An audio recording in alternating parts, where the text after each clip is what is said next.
was the demolition of the Trump Plaza Hotel and Casino in Atlantic City back in 2021. And if you know anything about the story of Trump and his casino businesses, I bet you know that the story does not end well. Multiple Trump casinos ended up filing for bankruptcy. That much I'd bet you already knew, but you probably don't know this story. The year was 1982, the first year that Forbes magazine published its list of the 400 richest Americans. Donald Trump made the list, claiming he was worth $100 million. But at the time, Trump was really only worth about $5 million, and he was also hemorrhaging cash. But Donald Trump had a plan. That year, Trump got a license from the New Jersey Casino Control Commission to operate a casino in Atlantic City, New Jersey. And Trump found an investor to help him finance the project.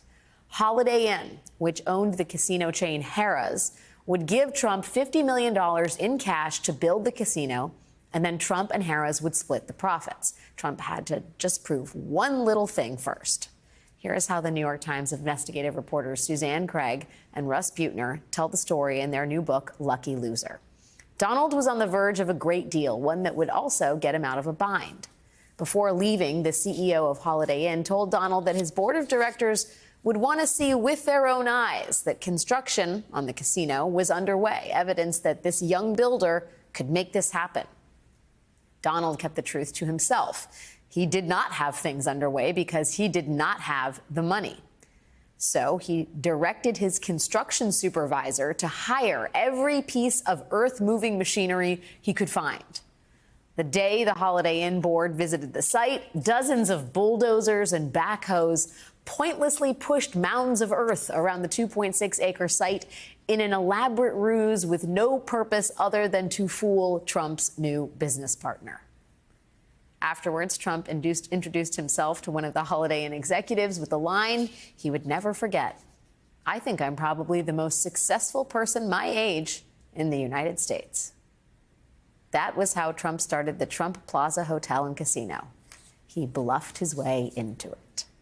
Trump created the myth of himself as a successful businessman, and he sold it to the public so that he could then sell it to his business partners. And for a long time, that myth really worked out. There is a new billionaire in town. Trump's the name. Donald Trump is a major deal maker, a swashbuckler. Today, a lot of this country still believes that myth, and Donald Trump is still cashing in on it. It is not just Donald Trump, the Republican nominee, who is having a busy week. Donald Trump, the businessman, also has a lot on his plate. There's his new cryptocurrency venture and the possible sale of his shares of Trump Media, the parent company of Truth Social. But as New York Times reporters Suzanne Craig and Russ Buettner point out in their deeply reported new book about Trump's wealth, Trump's successes aren't the result of shrewd business acumen. They are the result of many, many, many lucky breaks. Good things happened to Donald Trump. He did not earn most of those good things. He was born. He was discovered by a revolutionary television producer, and he was pushed into an investment against his will. And from those three bits of good luck came the equivalent today of more than $1.5 billion. That sort of tailwind could paper over a litany of failure and still fund a lavish life. And there is no evidence that in 50 years of labor, Donald Trump added to his lucky fortunes. He would have been better off betting on the stock market than on himself. Joining me now are Pulitzer Prize-winning New York Times investigative reporters Suzanne Craig and Russ Buettner, authors of Lucky Loser: How Donald Trump Squandered His Father's Fortune and Created the Illusion of Success. Congratulations, guys, on this exhaustive, really delicious read. I shouldn't say it like that, but filled with a lot of new reporting and some deeply informative reporting on stories we sort of knew. I want to talk first about, because the word father is in the subhead of the book. Maybe Suzanne, you can start first. Just the relationship between Donald Trump and Fred Trump. was more beneficial to Donald Trump than I think people even imagine, right? He's prone these days to calling him his Brooklyn builder of a dad, but the reality is he's the money man behind Donald Trump's entire fortune. Can you talk a little bit about it? I think we'd all, in some ways, like to have a father like in some ways, Trump. In all ways, I think just throwing millions of dollars. A lot of money, yeah. Donald Trump definitely benefited from his relationship with his father when it comes to the finances. He was born into an incredibly wealthy family. I just remember one of the stories that I was thinking about the family, and they grew up in Queens, and all the kids in the neighborhood used to marvel at the fact they had an electric door opener for the garage. Like, they had everything. They had the first color TV, and he really, he grew up very, very wealthy, and he inherited a lot of money. And we've written about the fact that he inherited it, and it was enhanced by tax fraud. But that was really like the first hugely lucky break of his life. And he has spent so much time talking about how his father, he's really a small-time guy, nothing to look at here. Never could have made the fortune that Trump did. No. Small-time guy gave him a very small loan, and Donald Trump did it all on himself. It was as if he was robbed of a hard-scrabble story, and he had to come up with one. It's incredible just how he has gone out of his way. First, we see in his early business career that he appropriates his father's wealth. We see news stories where he says he's worth $200 million. It grows to $1 billion. He's appropriating his father's wealth. And then he spends a lot of his life diminishing his father's accomplishments. Fred Trump, Donald became a black hole for Fred's money eventually. And Fred Trump abides this smack talking from his chosen son, right? Not only does he single out Trump, of the 5 Trump kids, Donald is the chosen one, and he allows Trump, his son, to basically diminish his legacy and suggest that he's some kind of mastermind, when really the inverse is true, is it not? It really is, and I think that's one of the most remarkable parts of this as a long story, right? That's a thread that weaves through decades of this thing. Fred has done everything pretty much he's broken rules, but as a businessman, he follows very strict procedures. He always estimates correctly what his revenue is going to be. He doesn't spend more than that's going to take in. All his projects make money. He's very careful. Donald is just the opposite sort. But when Donald first arrives in about 1968, he immediately starts taking over the business. He becomes the public spokesperson for it. This fellow, John Barron, becomes the public spokesperson for it. Right. And Donald starts announcing that they're building projects all over the place, that they're going to build a new seaport in Lower Manhattan. They're going to build a convention center in D.C. They're going to do all these things. And it's all smoke and mirrors. None of it happens. Fred's never done that in his life, but he goes along for the ride.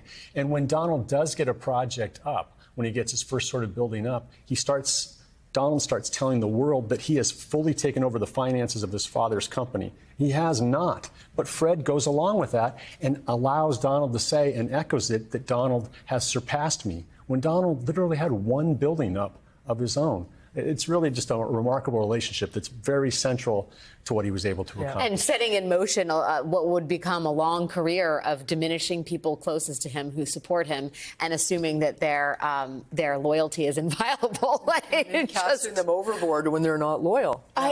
What is staggering to a lot of folks who remember Trump in the 80s and 90s is that even in the Apprentice years, it's like completely castles built. It's a paper tiger, right? The Apprentice offices or the offices that the Apprentice is going to film in are so shabby that they have to kind of use smoke and mirror. Can you talk a little bit about the stagecraft of pretending that Donald Trump is actually a successful businessman? There was a lot of stagecraft involved when Mark Burnett showed up at the offices and his producers. They came in thinking that they were going to be casting a billionaire. And keep in mind, Donald Trump was the host of the show. He was the prize that all these contestants wanted. They were vying and they were scheming to work for. And the producers showed up and they found chipped furniture and they said the carpet smelled. They just said it was awful. So they ended up creating a whole nother area on the 4th floor of Trump Tower, partly for where the contestants would live, but the whole boardroom was fake. That was not Donald Trump's boardroom. They had to recreate the whole thing. The one thing that escapes me is, given the fact that this guy is hemorrhaging cash, he's going into deals, he's being bailed out by other investors who then are brought in, he continues to sell himself publicly as a businessman. Nobody pipes up. I mean, here we are looking today at the potential sale of Trump Social stock, which is largely built on Donald Trump's reputation and not at all on Truth Social's ability to generate revenue. Do you have a working thesis about how he's able to convince people over and over and over and over again? I think there's a couple of things you have to give him credit for. He has this innate charisma that's followed him his entire life. In every aspect, every era of his life that we look into, there were people that were wooed by him. But also, he can be incredibly persuasive. And not just people who you think are easily persuaded. Throughout this book, there are people who are very smart and very accomplished who give him opportunities to do something when he hasn't done it before because he convinced them that he could. That has been a diminishing trend over the last 10 years, right?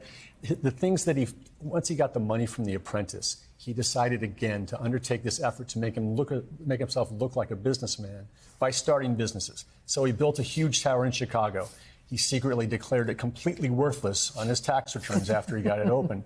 He remodeled the old post office into a hotel in D.C. He lost $7 to $10 million every year, and he had to sell that. He bought some golf courses in the UK. They all were sucking money, and he had to subsidize them with this money from his fame.